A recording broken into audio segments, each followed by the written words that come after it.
yaitu tidak hanya ijazahnya yang palsu, ya kan? Tetapi yang palsu itu, kita bilang palsu aja, yang palsu itu juga orangnya.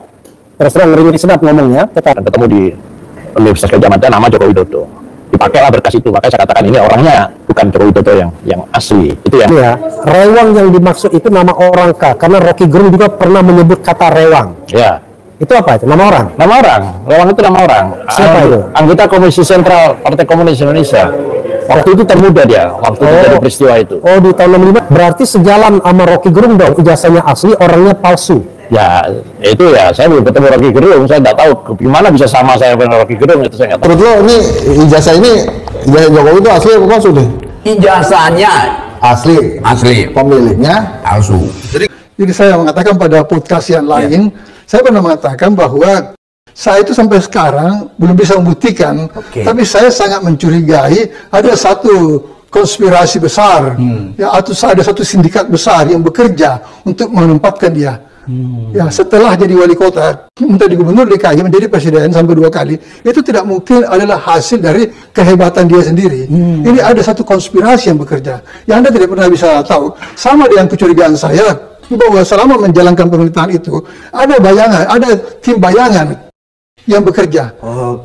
Pasal yang saya temukan gitu kan. Jadi ini bisa dibilang analisis yang basisnya ada saintifik ya, bukan sekedar nuding-nuding. Enggak. Karena memang anak-anak itu tidak bisa sekolah. Untuk jadi wali kota pasti perlu berkas. Nah, dicarikan lah. Jaringan mereka cukup kuat. Dan ketemu di Universitas Gadjah Mada nama Joko Widodo.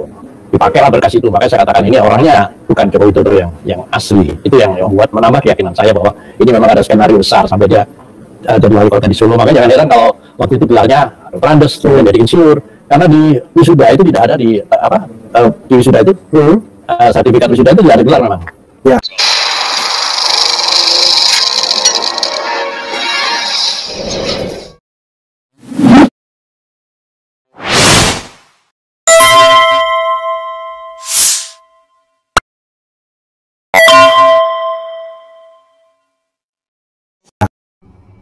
Assalamualaikum warahmatullahi wabarakatuh.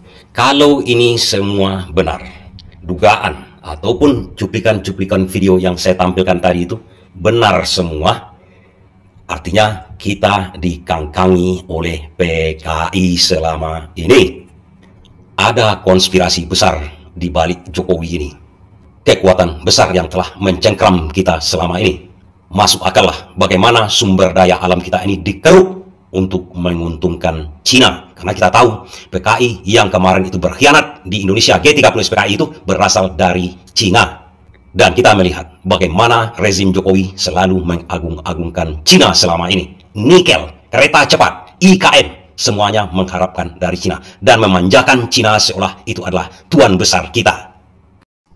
Dalam hal ini secara pribadi sebenarnya saya kabar-kabar seperti ini tak mau mempercayai sama sekali atau berharap tidak terjadi yang seperti itu. Tapi karena ini diupload oleh seorang Refli Harun, mau tak mau hati saya bertanya. Zulkifli ya? Iya betul. Dr. Zulkifli. Saya Erlangga Surabaya. Oke, dari Unair Erlangga. Pertanyaan di kepala kita ini seorang aktivis dari Universitas Airlangga. Tak mungkin ini orang berpendidikan dan diupload oleh Refli Harun, seorang pakar hukum tata negara. Kemungkinan ini adalah benarnya berapa persen begitu? Saya masih menganggap ini 50% benar. Apa yang saya anggap 50% benar itu? Jadi Dr. Zulkifli ini menyatakan dengan kontan-kontan bahwa Jokowi itu identitasnya dulu bukan Jokowi. Ijazah seorang yang bernama Jokowi dicomot saja dari UGM karena ingin mencalonkan seseorang ini sekarang yang akan menjadi wali kota Solo yang namanya entah siapa. Dilengketkanlah ijazahnya di situ, dinamakanlah dia Jokowi. Karena kenapa?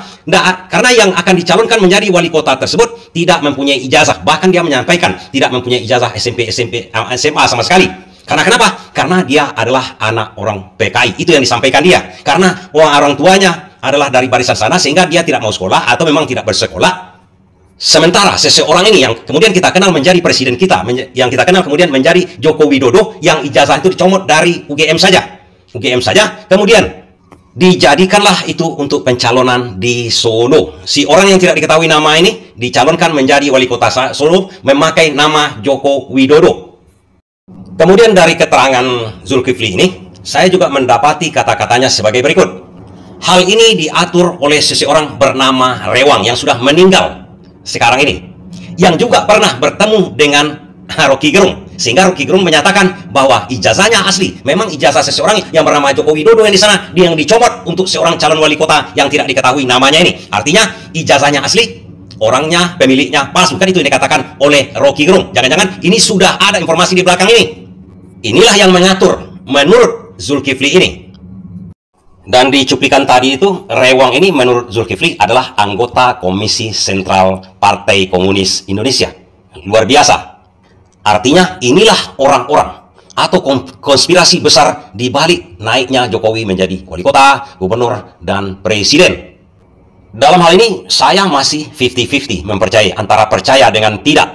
Kalau masalah ini ada skenario besar, ada kekuatan besar di balik itu. Yang kita lihat di sini adalah kekuatan dari komunis. Komunis dari mana? Dari Cina. Kenapa kita katakan dari Cina? Karena rezim Jokowi selama ini kan memanjakan Cina. Dan apakah yang diduga oleh Rias Rasyid itu adalah entitas yang sama dengan Zulkifli yang menaikkan Jokowi sampai jenjang presiden? Berdasarkan keterangan Zulkifli yang kita ragukan tadi itu, bahwa Jokowi ini diatur oleh sebuah konspirasi kekuatan dasar yang terafiliasi dari PKI, di mana Rewang ini yang pengaturnya adalah Komite Sentral Partai Komunis Indonesia. Satu-satunya partai yang berafiliasi di Indonesia itu berasal dari Cina. Dan kalau itu benar, Jokowi diatur oleh Komite Sentral PKI ini, jelas yang bermarkas di Cina. Makanya masuk akal rezim yang dulu itu menurut Faisal Basri sangat memanjakan Cina. Malahan mau merugikan Indonesia asal menguntungkan Cina. 100% dari Cina, ya nilai tambahnya lari ke China. Kok susah amat sih dihitung-hitung. Kemudian kedua, modalnya dari China. Ya, jadi modalnya itu dari bank China. Bayar bunganya ke bank China kan, bukan ke bank Mandiri, bukan ke bank BRI kan. 100% diambil oleh China. Kemudian, nah ini debat saya dengan Seto kan, nilai tambah, laba, dan bunga itu kan dikenakan pajak. Nah, saya katakan yang besar-besar itu dapat tax holiday sampai 20 tahun, juga tidak kontribusi. Ini saya sudah sampaikan juga ke Saudara Seto, ke Pak Luhut, sekalipun sudah saya sampaikan pada November 2021, dan dikoreksi, seakan-akan dikoreksi ya, keluar PP nomor 26 yang berlaku mulai 15 September 2022. Jadi belum setahun itu dikenakan 2% itu dan 5%, bukan 22%. Kalau kita ekonomi ngitungnya itu opportunity cost. Jadi saya bertanya kepada pemerintah, berapa pendapatan yang seharusnya didapat pemerintah hilang. Jadi jangan disampaikan pendapatan pemerintah dari pungutan itu naik dari sekian, itu kan tidak fair. Harusnya kita dapat berapa? Harusnya. Niscaya puluhan kali lipat dari yang kita nikmati sekarang. Jadi yang terjadi hilirisasi nikel di Indonesia untuk mendukung industrialisasi di China. Itu kan menurut saya kebodohan luar biasa ya. Dan lagi-lagi, kalau asumsi dari Zulkifli ini benar, artinya benar dia yang dikatakan dia seperti itu, dan kejadiannya akhirnya akan masuk logika. Rezim Jokowi selalu mengagung-agungkan Cina karena itu bosnya kan. Dan untuk saat ini kita lihat Jokowi tidak takut mengadukan Rismond yang sudah membongkar skripsi yang amburadul Jokowi, karena memang bisa jadi ijazahnya itu diterbitkan oleh UGM. Joko Widodo itu kuliah di UGM, tapi Joko Widodo itu bukan yang jadi presiden kita, bukan yang pegang ijazah sekarang. Artinya Rismond pun bisa-bisa dipenjara nanti, karena memang ada seseorang Joko Widodo yang kuliah di UGM yang sekarang entah di mana yang dipegang oleh mantan presiden kita. Tapi lagi-lagi saya tak mempercayai hal ini. Hanya membuat saya ragu. Dan saya tidak berharap sama sekali itu yang terjadi. Namun tiba-tiba rasa mencekam saya ini datang melihat hal-hal yang terjadi belakangan ini. Wallahu a'lam bishawab.